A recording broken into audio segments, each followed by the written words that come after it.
All right, guys, excited to get a new show out to you. Back with me this week is Brian Broderick from DaySix Gear. Brian's been on the show before, but this time we're talking about the launch of the brand new arrows you can find at DaySixGear.com. They're HD series arrows, and believe it or not, these are some of the best arrows on the market today. If you're hunting any species, these are the arrows for you. So super excited to get this show out for you guys, and hope you enjoy it and learn something along the way. It's a great show.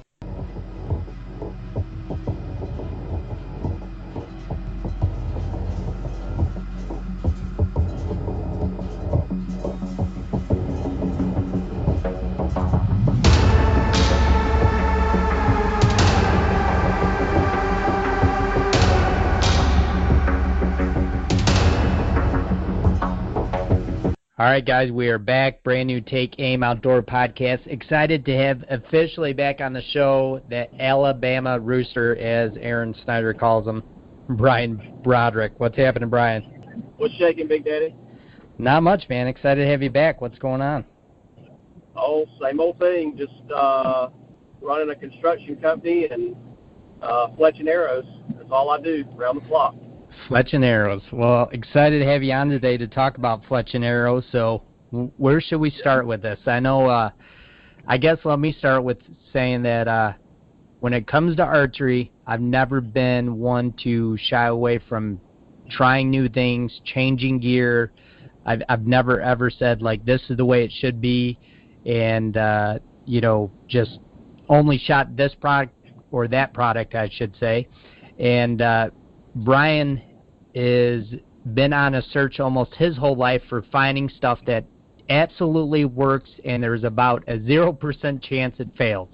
So between the both of us, it's a good conversation to have because I have ideas, and Brian's proven so many himself, and he's killed more animals than I can ever even dream of doing. So with that said, excited to talk about the new line of arrows that Brian has come out with. So how's that work, Brian? That's very complimentary. I don't know if it's deserved, but very complimentary intro there for sure. I appreciate it. No, for sure. Like I said, I mean, I trust things that I think, and I trust things that Brian has said to me, and he's proven. So usually any other guy in the world would have said, hey, I'm going to get with you, and we're going to get you shooting these arrows, and by the way, they're going to be a crap ton heavier. I would have said, kiss my butt. But Brian says it, and I kind of changed my way of thinking, opened my eyes to it, and I'll let Brian tell the rest of the story. But there's a reason behind that madness, and that's what we're going to get into. Yeah. Well, first off, I have always shot heavy arrows. Always been a firm believer in it, and probably just because, I had a foundation in the archery business, running an archery shop, when I was in high school and college, and that's all we had back then was heavy arrows and very slow bows. but we always had a lot of success, getting good penetration and pass-throughs. And I was fortunate enough at a young age to be dumb enough to spend every dime I had on hunts and trips and exploring. And so I had an opportunity early on to hunt, big game, moose, and caribou, and elk, and various other things, and really got a good grasp early on what was required to get good penetration. Number one, regardless of what you shoot, it's arrow flight. That's the number one thing. But the second thing that I realized early on was that a heavy arrow, almost regardless of speed, was just the key for excellent penetration. So I've always stuck with that. So as the industry has progressed over the years, well, I wouldn't say progressed, but as it has changed over the years, everything's become lighter, faster, and I've seen the penetration just diminish on an equal scale as that transition has happened over the last 10 or 15 years. So I've always looked for the heaviest possible shaft I could get. Early on it wasn't even available in carbon, and so I just had to really limit myself to what I could shoot. And so finally I just got tired of shooting a product I didn't want to shoot and just decided to just figure out how to do it myself. And so Brian, can I interject one second? Yeah. So at what point there, when you were working at the archery shop, I mean, what you had learned or kind of figured out, was that just grandfathered in from what was happening at the time and the trend in the industry? Or because obviously from what I remember being much younger, and we're almost around the same age, is we didn't have a lot of options then. It was basically you were shooting those, Game Getter double X75s from Easton, and that was it. But you were shooting probably a lot more recurve stuff, though, correct? So maybe the stuff was a little different at that time. Yeah, well, early on I was shooting a compound up until I was probably, 21, 22 years old. And then when I started shooting a trad bow, I shot cedar arrows a lot. I shot really heavy double X75s, 2219s, 2117s, and a nice two-blade broadhead, mostly like the Zwickey Deltas. And golly, man, I never had an issue with penetration even out of a trad bow. And so as things progressed and I watched the people around me,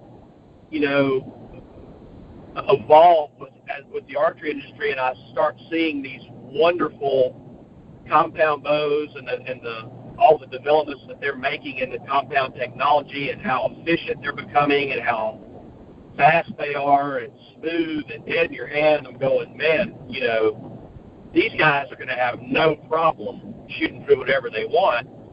But on the other side of that spectrum, all of the components, the arrows, the broadheads, everything was going lighter to promote that speed. And I just watched so many failures over and over and over. And, it's hard to convey a message to people around you that, hey, I know this is what everybody shoots, but you really should be shooting this. It's kind of hard to be well received. So fortunately, in the last 5 or 6 years, some of the more well-known hunters in the industry that have always been heavy arrow proponents or have come back to it, they started kind of a heavy arrow movement. So it's allowed me to have my voice heard a little bit better, if you will, because I'm not just a lone voice. So anyway, I've shot all kinds of arrows. I used to shoot the FMJs because that was the heaviest thing I could get. But with the aluminum sleeve, as you shoot that over and over and over, that aluminum weakens as it flexes, and it loses its retention with regards to straightness and consistency. So after you spend $200 on a dozen arrows and you go through your practicing all summer, by the time it's time to hunt, the arrows are not really as consistent as they were when you bought them. So yeah, they're not in shape anymore. No, they're weaker. The spine has changed. They're not as straight anymore. Everything changes, and so you watch your groups widen, and you can't figure out why. Well, that's why. But so then when I looked at the solid carbon market, there just wasn't anything there that was heavy. So about 3 or 4 years ago, I discovered a product in Australia, and it was a micro diameter, heavy wall, heavy grains per inch carbon arrow. And a friend of mine owned the company, and he was just getting it started, and I was sold. I mean, hook, line, and sinker, and started shooting those, and they were incredible. The problem with them is that they met all the criteria with regards to the weight and the diameter I wanted, but the components were not very well done, and the consistency and the tolerances were not very well done. So last year, he decided he didn't want to do that anymore, and so I bought that company from him basically just to buy his inventory, and I used what was left, and I dispersed that among, some guys in the industry, and we all shot them and tested them for a year or so, and determined that it was exactly what we wanted. It just needed to be made to tighter tolerances. So at the beginning of the year, I started visiting with factories. The factory that originally made that arrow, gave those guys my specs and said, this is what I want. And they said, well, it's going to be super expensive because for us to be able to get the tolerances you want, if you want 10,000 arrows, we're going to have to build 20,000 and pick the 10,000 out that actually meet the tolerance, and the other 10,000 we have to throw to the side. So the price is basically doubled. So that was the first hurdle that I encountered. And that's a big hurdle, by the way. Yeah, doubling the price is right. a big hurdle. So. A big hurdle. And I would assume, just time-wise, if they're giving you a schedule for manufacturing and then they're telling you, hey, we have to QC all these, pretty much by hand and then sort out half of them, I don't know how they could stick to a schedule to get you product. Well, I don't think the word schedule even exists in Asia. I think that's just a word maybe we have. I don't think they understand the concept of that. That's a whole nother podcast. But anyway, 90% of the world's carbon fiber composite components come out of Asia. It's just not an industry that's produced anywhere else. So you basically have to go down that route.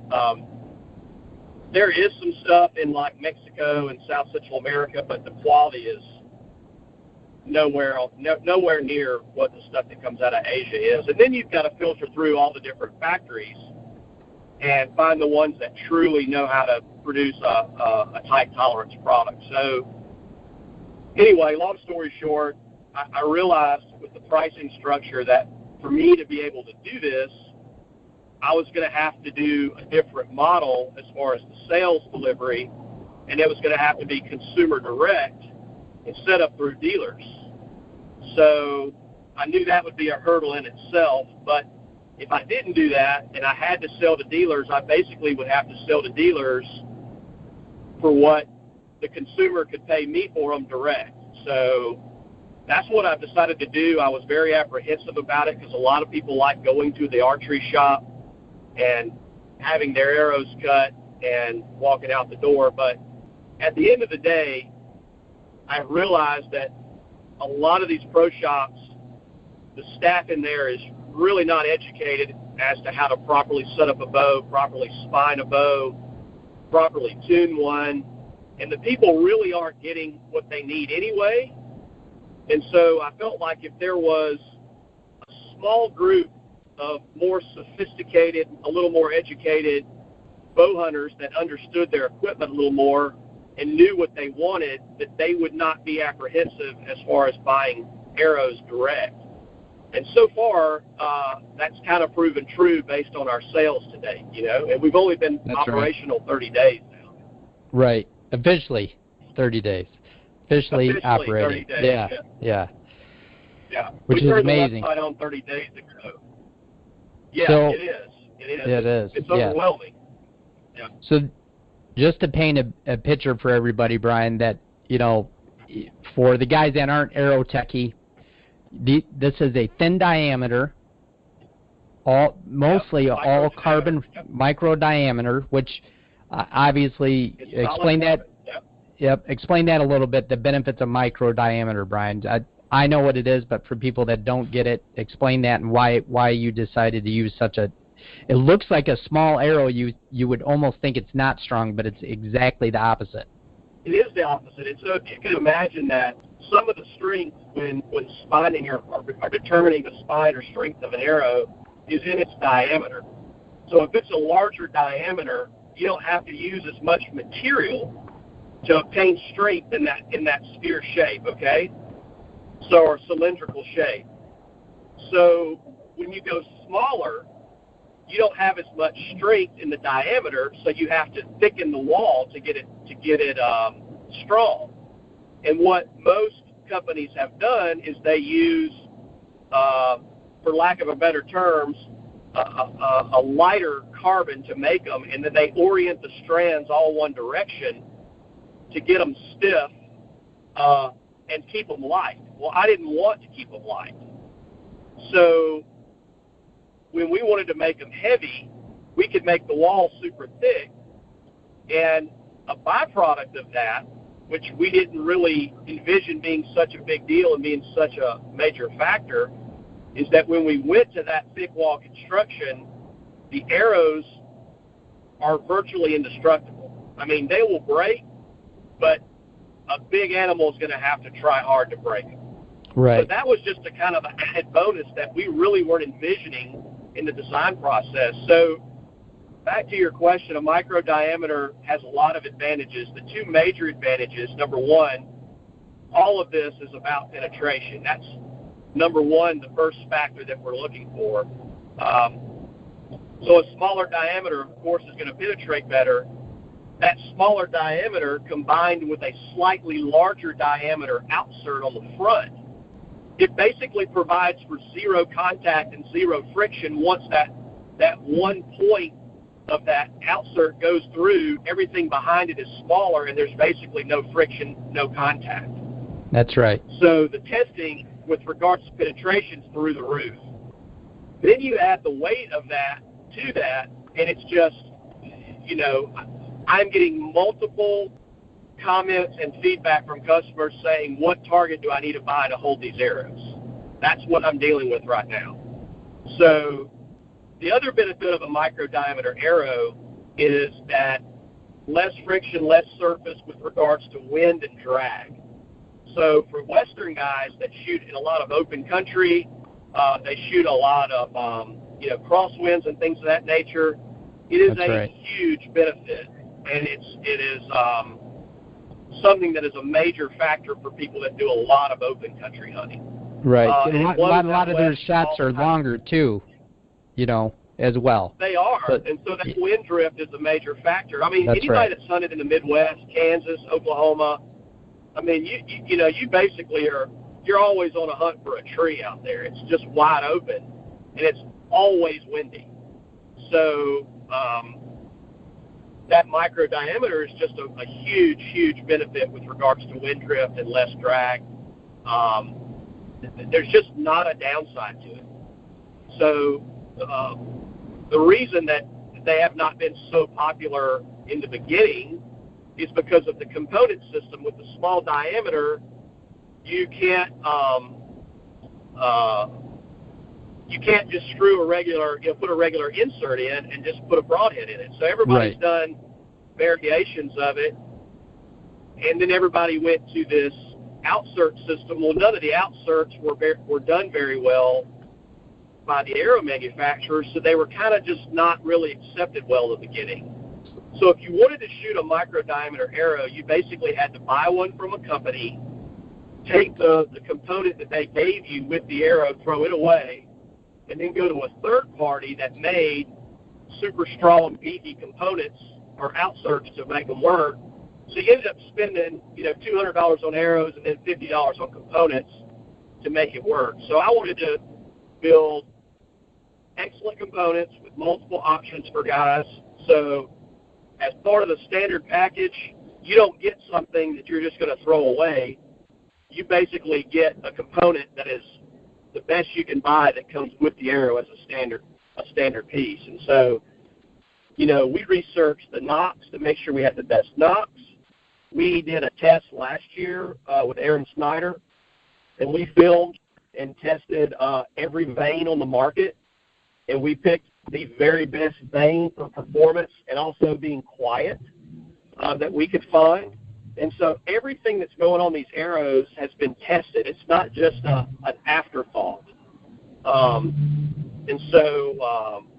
Which saves you a lot of time for the consumers, right, Brian? Because now they're not having, for one, they don't have to be educated enough to know, like, hey, previously these products and components were crap, and I now have to go research and find them.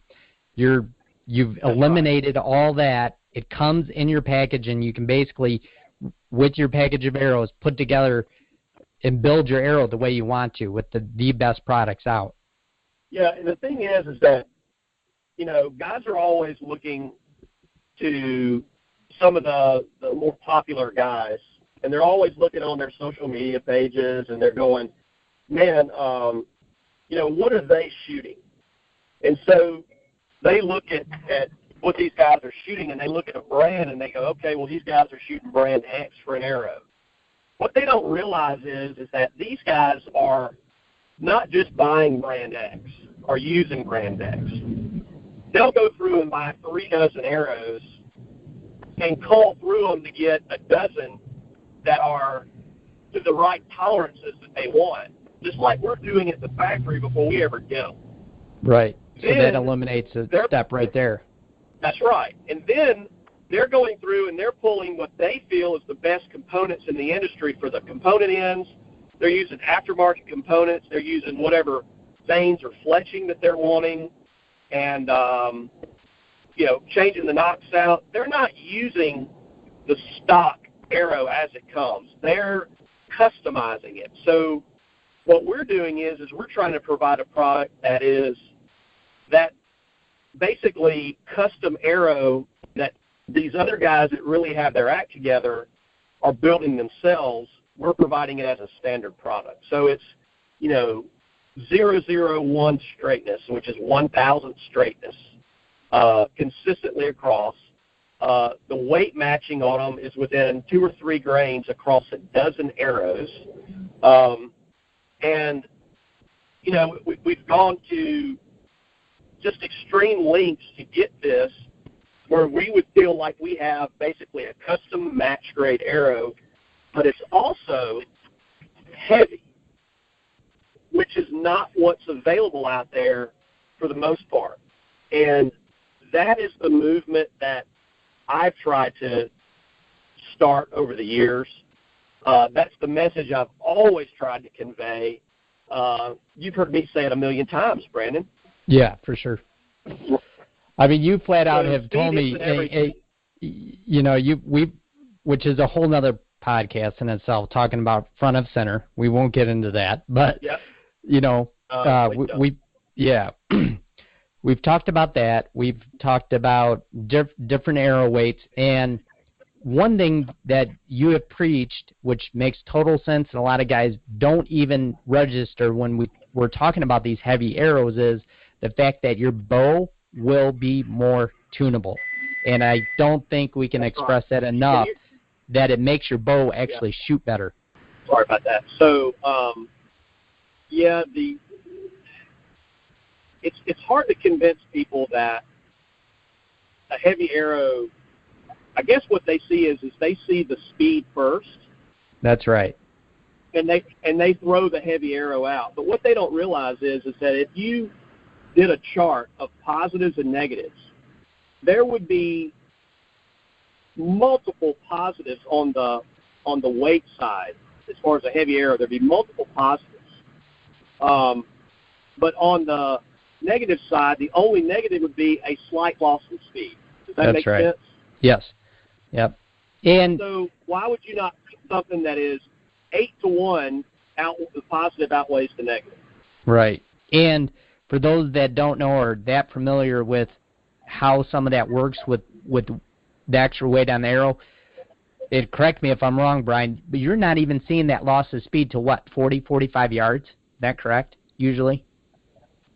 No, it's the opposite of that. So where you lose your speed is is right out of the gate. It's right out of the arrow is where the speed is lost. And so, but what happens is there's a term called shed velocity. So it's like throwing a ping pong ball or a golf ball. When that ping pong ball leaves your hand, it's traveling the exact same speed based on the speed of your arm that a golf ball would be traveling. But at 20 yards, the golf ball, being lighter, has already shed velocity and fallen to the ground, to where the golf ball is going, did I say that right? The ping pong ball shed is going to fall. Right. The golf ball is going to fly 100 yards because it's maintaining its velocity, okay? Right. So a heavier arrow is going to be a little slower out of the gate, okay? So let's say I've learned that if I don't break this down very simply, it's just a bunch of garbled noise to a lot of people. So let's say that you're shooting 280 with your 400 grain arrow and 260 with your 500 grain arrow, okay? Okay. But at 20 yards, the 400 grain arrow is now at 270, and the 500 grain arrow is at 265, okay? Right, right. And say at 30 yards it gets a little closer, and then at 40 yards they pass each other, and let's say that they're both flying 250. Does that make sense? Yep, that's kind of what I meant earlier by that statement. It changes at yardage. Yeah. That's right. And then once you basically pass that point where they match, then the lighter arrow starts shedding at an extreme rapid rate to where the heavier arrow maintains its speed. And at the end of the day, your 0 to 40 may be the same. Your 0 to 50 may be the same, but you might actually have smaller pin gaps from 50 to 70 with a heavier arrow because it's maintaining its velocity. That is a super confusing thing and a very hard thing for people to understand, but it is a fact. It's science. It's not something that I'm coming up with, so I'm not that smart by any means. No, it's super interesting because there's a lot to go into it, and that's why I mentioned the front and center and how, there's not that debate's not here on this arrow. Brian has basically come up with the best, what over the years of his life, what he has seen that best performs while hunting and shooting, and that's this arrow. That's right. And, just to hit on FOC, if you just wanted to have a heavy arrow and you were going to use an industry standard arrow that, say, is 8 grains per inch, and you wanted to bump your weight up 50 grains, you just have to go to a heavier head. And now you've increased your FOC. The problem with doing that is, let's say you wanted to get to a 500 grain arrow, which I'm just going to tell you guys, if you will just do the math of 8 grains per pound, you shoot 60 pounds, you shoot a 480 grain arrow, 8 grains per pound at 70 is 560, so on and so forth. If you'll stay in that range, you will be using your bow the most efficiently. Your bow will be the most efficient at that weight because that's what those bows are designed to shoot. Anything lighter, you're wasting energy. It's not going into the arrow. And then anything heavier, it's a diminishing return. But back on the FOC, if you just added weight to a 450 grain arrow and just added a 50 grain tip up front and bumped it to 500, yes, you're a heavier arrow, but the problem with that is you have a lighter knock-in now, and it's more susceptible to wind and drift and the angle, and you don't want your arrow hitting an animal at an angle. You want it straight. That's what drives the energy through the animal. The second thing is that as you add weight to the front, you lose trajectory. Even if it's a evenly matched weighted arrow, if they're both 500, one that has less weight up front is going to have a flatter trajectory. Now, you don't want to have a zero balance. You want to have some weight up front, 10, 15%, but you don't want to add so much to the front that you're basically, you got all your weight, 20, 25% up front. Now you have terrible trajectory. Right. So that's a mistake that a lot of people make, is they're just throwing weight up front and going, okay, now I'm a heavy arrow shooter. That's not really how it works. That's right. That's right. So I know all this is confusing, but this is not just a small sample size. I mean, it has been tested for years and years and years at a very high level on hundreds and hundreds and hundreds and hundreds of animals. And regardless of what you do, if you stay in that 8 grains per pound range, you're going to see a distinct difference in how your bow performs, how well your groups are going to improve, how much more stable the arrows are in adverse conditions, and then your penetration will go through the roof. Well, I know everybody's different. Everybody has different styles. I know that I'm always looking for something to improve what I call a handicap. Is I do have a short draw length. So as me and Brian have talked, just the fact that I can hopefully pass through an animal more often and stick that arrow in the ground, that's something I want to move to. I want to move to something that I'm not going to have an arrow sticking, 18 inches out one side of his shoulder because I hit the offside. So I want an arrow that's going to give me an advantage and pass through an animal and get 2 holes. And that's the goal, and I'm excited to, put it to work this fall. Yeah, 2 holes, that's a great point, Brandon. I mean, 2 holes are the key. You got to have a drain plug to make this, to make it work. The second hole is the drain plug, man. It's what helps you find them.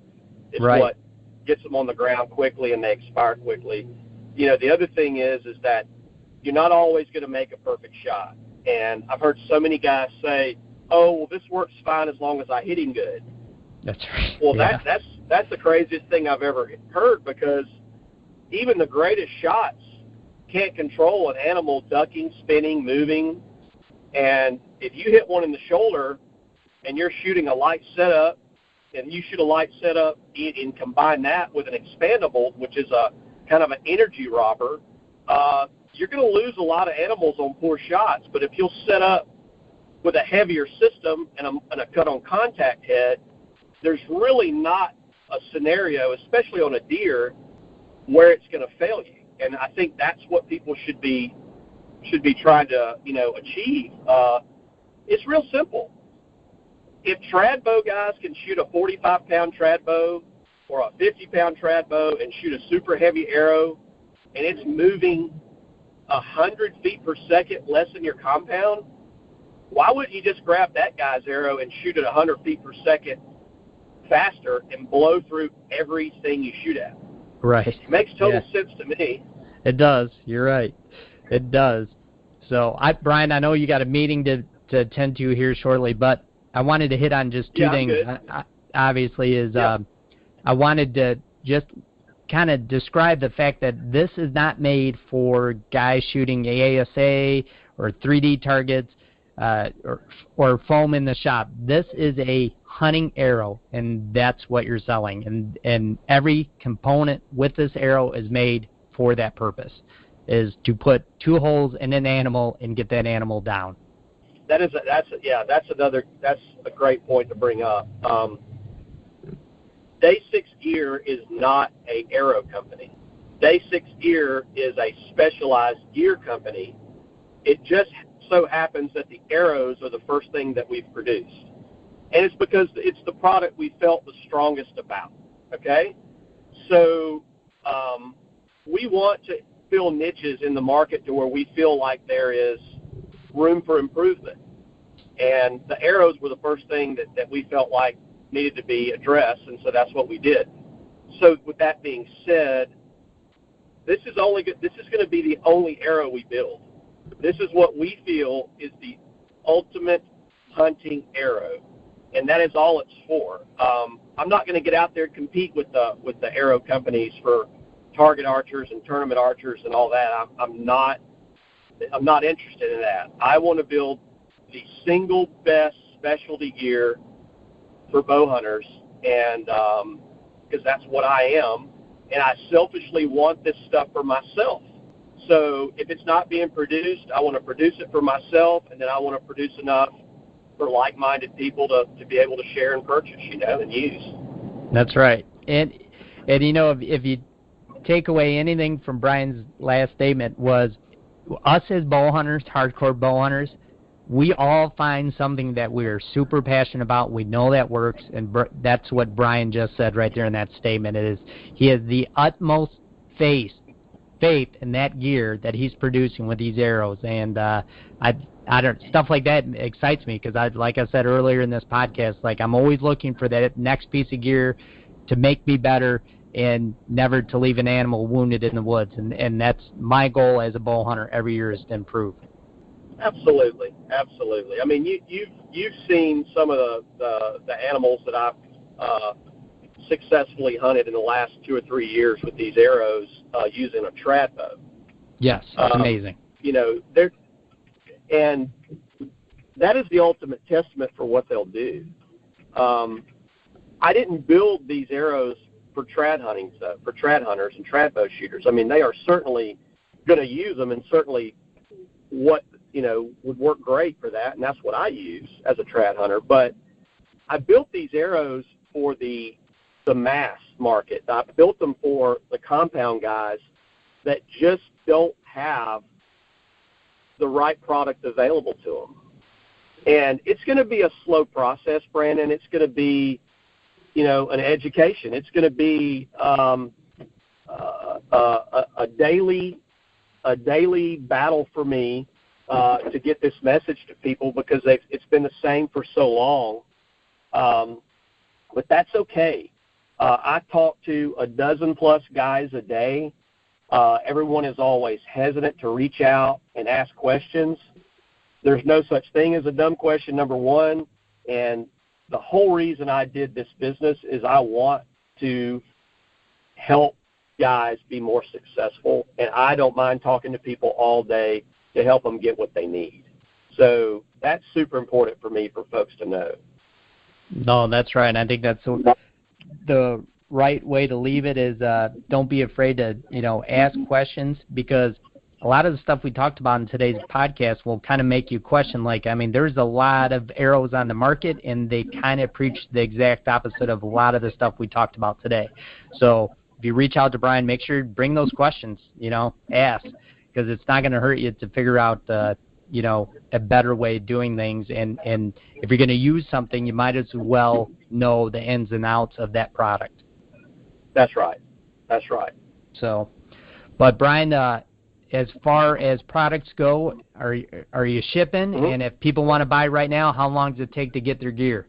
Okay, so, yeah, we turned the website on about 30 days ago. It's DaySixGear.com.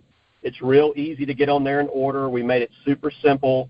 You can pick bare shafts and fletch them yourself, which a lot of people like to do, or you can buy fletched arrows. We can cut them and install the components. You know what you need. If you're not sure, all you got to do is send a message, and I'll respond very quickly and walk you through and help you with what you need. There's a great arrow chart on there for people to go through and see, you know, what spine they need. We even put 2 charts on there, one for super high performance fast bows, and then another for some of the older, slower bows that people are still shooting, because one size doesn't fit all based on weight. So we tried to put enough information on there to help guys make a decision, but we're also available to help as well. And we can get arrows out we get them out in about a week. People are usually getting them from the time they order them. It's usually 7 days, and they have them at their house. Yep, absolutely. And where can they find the website, Brian?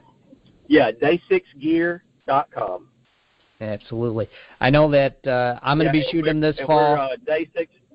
That's Sorry, right. Go ahead. That's right. No, I was going to say Brian. We're DaySix Gear on Instagram too. Yep, I wanted to get to that as well. But I was going to say I'm going to be shooting them. I'm going to, you know, actually the podcast now is launching a YouTube channel, so I'm going to get some film out to that channel with the arrows, and so everybody can kind of see what we're talking about as well. But make sure, which is a good time to announce, Brian, we have a little giveaway we're doing on Take Aim's Instagram and DaySix Gear's Instagram as well.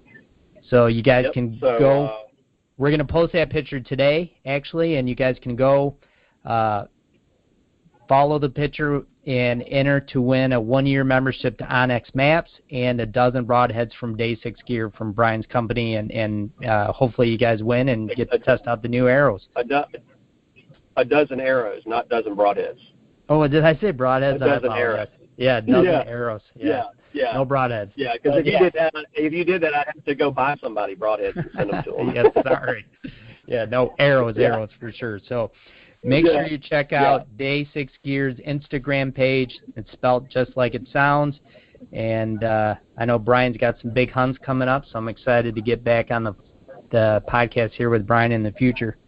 Yeah, absolutely. We've already done a successful antelope hunt, and then some of the guys that have already started hunting with the arrows this year have already knocked over quite a few animals.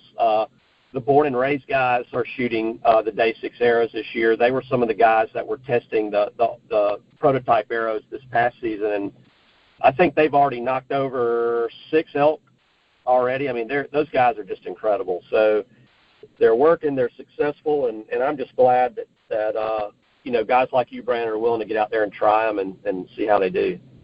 Yeah, for sure. I think it's such a important thing when it comes to archery is to keep an open mind and always challenge yourself to improve your gear and improve yourself. So with that said, man, I'm excited to do it, and I think Brian knows I'll do my best to hunt my butt off and put some big animals down and give them some feedback. So that's the plan. Sounds good, buddy. All right, man. Well, thanks again. Super excited to have you on the show, Brian. And everybody make sure to look for the contest on our Instagram pages. And, Brian, we'll talk to you soon. All right, buddy. Thanks again. Thank you.